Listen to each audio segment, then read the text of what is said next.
الكاتب بنجامين فرانكلين سأل سؤال: هل تحب الحياة؟ إذن لا تهدر الوقت، لأنه المادة التي صنعت منه الحياة. كل يوم بنختار إزاي ومع مين نقضي أوقاتنا، وبنحاول نرتب أوقاتنا وننظم مواعيدنا ونعمل حاجات كتير. لكن بنسمع مثلا حياتي مرهقة، بجري طول اليوم، بضغط قوي على نفسي عشان أخلص كل اللي ورايا، أوصل السرير مرهق ومجهد، ولازم أنام علشان أصحى بدري وأكمل نفس الدايرة. أنا حاسس إن أنا بجري والساعة بتجري ورايا، شغلي مهم وأسرتي مهمة، طول الوقت بحاول أوفق بينهم وكأني في صراع. حاسس إن أنا فقدت السيطرة على حياتي. لأن الوقت هو الحياة، حاول البشر تنظيم وقتهم بشكل يستفادوا منه بقدر الإمكان. تعالوا النهاردة في حلقتنا من نيولوك لايف نتعرف على بعض مستويات أو أجيال إدارة الوقت الأربعة، مميزاتها ونقط ضعفها، عشان نبقى واعيين وإحنا بندير عمرنا، قصدي وقتنا.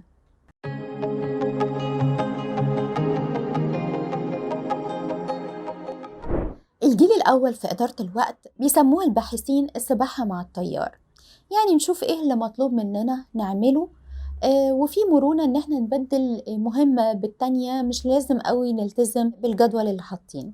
يعني من الآخر هو المفروض علينا نعمل إيه الحاجات اللي المفروض علينا نعملها في الشغل، في البيت، مع العيلة، مع الأصدقاء، مع الجيران وغيرها. وهنا بنكتب قائمة بكل التاسكس المطلوبة مننا، ودي بتساعدنا نعرف ايه اللي مطلوب مننا. دي حاجة كويسة، لكن بتتبقى طبيعي حاجات، مجموعة مهام ملحقناش نخلصها، ودي غالبا بنأجلها لليوم اللي وراه، وهكذا تلف الأيام ونلف معاها. سلبيات الجيل الأول من إدارة الوقت إنه معدل إنجاز الأعمال بيكون ضعيف، لأن إحنا بننشغل بالظروف والطوارئ ورغبات الناس اللي حوالينا، لكن اهتمامنا بالعلاقات بتكون تايهة في زحمة الأعمال. كمان في نهاية اليوم بنحس بالإرهاق الشديد والإحباط، وإن إحنا ما قدرناش نخلص كل اللي مطلوب مننا. الجيل التاني لإدارة الوقت اهتم بالتخطيط لكل المهام دي وقسمها بقدر الإمكان على الأيام والأسابيع والشهور، وهنا بنسجل كل التزاماتنا ومواعيدنا في قوائم التشيك ليست أو التودو ليست وغيرها من الابليكيشنز على الكمبيوتر والموبايلز بتاعتنا. هنا بنسجل فيها المهام على مدار مدة معينة، ومواعيدها امتى وفين ننهي كل مهمة. تبتدي الابليكيشنز دي تفكرنا بكل حاجة في ميعادها بحسب ما غذيناها بالبيانات المطلوبة. سلبيات الجيل التاني انه بيركز على التنظيم والجدولة بشكل اعلى من العلاقات الانسانية.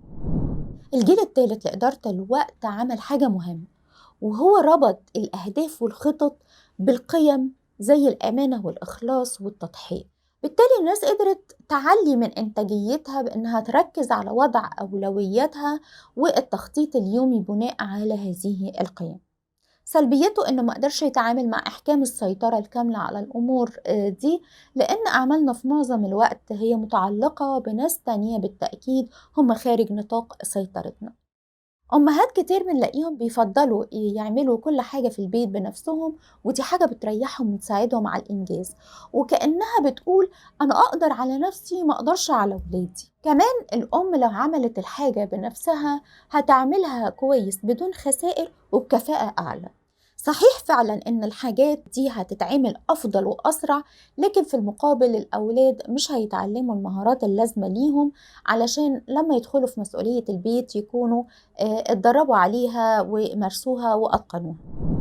الأجيال الثلاثة للوقت ساهمت بشكل كبير في فعالية الوقت، وساعدت في إنجاز كتير من الأعمال في وقت قليل، لكن في جزء إحنا ما قدرناش ننجزه، وده لسه ورانا، محتاجين إن إحنا نجري بأقصى سرعة علشان نلحق نعمل كل اللي إحنا عايزينه. في وسط الزحمة دي مش بنحس بالرضا والسلام والهدوء والمتعة. هل في نظام أفضل يساعدنا نشعر بكل ده؟ مع استمرار العيشة بالطريقة دي أصبحنا شطار وعندنا كفاءة نتعامل مع الأشياء مش مع الأشخاص، ودي جزئية مهمة جدا، لأن الناس وخصوصا شركاء حياتنا ووالدينا وأبنائنا وأصدقائنا ما ينفعش أديهم 10 دقايق لحل مشكلة عند حد فيهم. ال10 دقايق دي تحل مشكلة مع الأشياء زي كتابة تقرير أو تصليح سيارة أو إعداد أكلة، لكن مش تحل مشكلة إنسانية. هنا بتحصل فجوة بيعتبرها ستيفن كوفي فجوة مؤلمة، إننا برغم إن إحنا بننجز أعمال كتير، لكن في حاجات كتيرة مفقودة زي السلام والهدوء وبناء علاقات عميقة والرضا والتوازن في الحياة.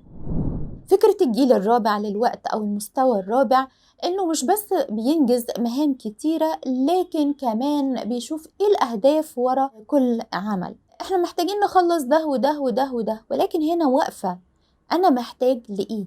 هل أنا محتاج لكل دول ولا أنا بس اللي عايز أخلصهم وخلاص؟ في فرق ما بين اللي الناس عايزاه واللي الناس محتاجاه. مش الكفاءة والإنتاجية في إدارة الوقت، ولكن قيمة وجودة الوقت اللي بنحصل عليه. بما إن الوقت هو الحياة، عايزين نوصل لجودة الحياة. وهنا السؤال اللي بيطرحه الجيل الرابع: هل أقوم بالأشياء الصحيحة؟ نظرتنا للأمور بتقود أفعالنا. يعني ليه بنقوم بعمل محدد؟ إحنا كبشر بنحاول ندير أعمالنا، نربي أولادنا وندخل في علاقات مع غيرنا، لكن مش بنفكر بعمق في الجذور اللي بتدينا نتائج تشكل حياتنا. عايزين نوصل لعمق أكبر في التفكير، نبص على الجذور اللي بتدينا نتائج تشكل حياتنا. هنا بيجي الجيل الرابع للوقت. هو مش مجرد أداة لتنظيم وإدارة الوقت، ولكن احنا بندير الوقت لتحقيق قيادة للحياة كلها. مش بيركز على الساعة قد ما بيركز على البوصلة. يا ترى ايه الموضوع ده؟ تعالوا بينا نكمل. ستيفن كوفي قسم الأعمال اللي بنقوم بيها لأربع مجموعات رئيسية وحطهم في مربعات وسماهم مصفوفة الوقت. المربع الأول حط فيه الأمور المستعجلة والمهمة، هي أمور محتاج نخلصها بسرعة وينفعش تتأجل، زي حد من أفراد أسرتنا مريض، أو عربيتنا اتعطلت، أو في مشكلة في المدرسة، أو غيرها من الطوارئ اللي بتقابلنا كل يوم. المربع التاني هنا ستيفن كوفي حط فيه الأمور المهمة بس مش مستعجلة، زي جلسات التطوير الشخصي ونشوف سكتنا رايحة فين واحنا ماشيين في السكة اللي هتوصلنا لهدفنا. هل شغلنا محتاج ان احنا نطوره، نضيف مهارات جديدة، نهتم بعلاقاتنا مع أحبائنا أو والدينا أو شركاء حياتنا وأبنائنا وأصدقائنا، وده بنترجمه لخطط ننفذها في المستقبل. المربع الثالث حط فيه أمور طارئة لكن مش مهمة، زي مثلا مكالمة تليفون لحد من الأصدقاء أو حد من زمايلك جه مكتبك ياخد معاك البريك بتاعه. المربع الرابع حط فيه أمور مش مهمة ولا مستعجلة، زي وقت طويل في مشاهدة الأفلام والمسلسلات أو الدخول على مواقع التواصل الاجتماعي ومعرفة أخبار الناس.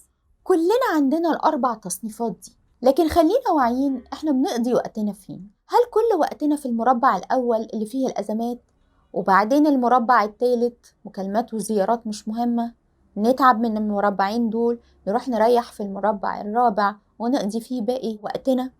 ستيفن كوفي يوضح لنا أهمية إن احنا نقضي وقت أطول في المربع التاني أكتر من المربعات الثلاثة الباقيين، لأن المربع ده أهم واحد فيهم. سماه مربع القيادة الذاتية، لأن هو ده الوقت اللي هتقضيه في تطويرك الشخصي وتطوير مهارات خاصة بشغلك وبكل حياتك. مصفوفة الوقت هتساعدنا ننجز أعمالنا ونكون راضيين عن النتائج اللي بنحصل عليها، هتساعدنا نخصص وقت أكبر لرؤيتنا وأهدافنا في الحياة، هتساعدنا نحقق التوازن في أدوارنا في الحياة، هتقلل الفجوة ما بين اللي الناس عايزاه مني واللي أنا عايز أحققه في حياتي. هختم بقول الكاتب بنجامين فرانكلين لما سأل هل تحب الحياة؟ إذن لا تهدر الوقت، لأنه المادة التي صنعت منها الحياة. إدارة وقتك هي إدارة لحياتك. أتمنى لكم كل السعادة وأشوفكم في حلقة جديدة من يونيك لايف إن شاء الله.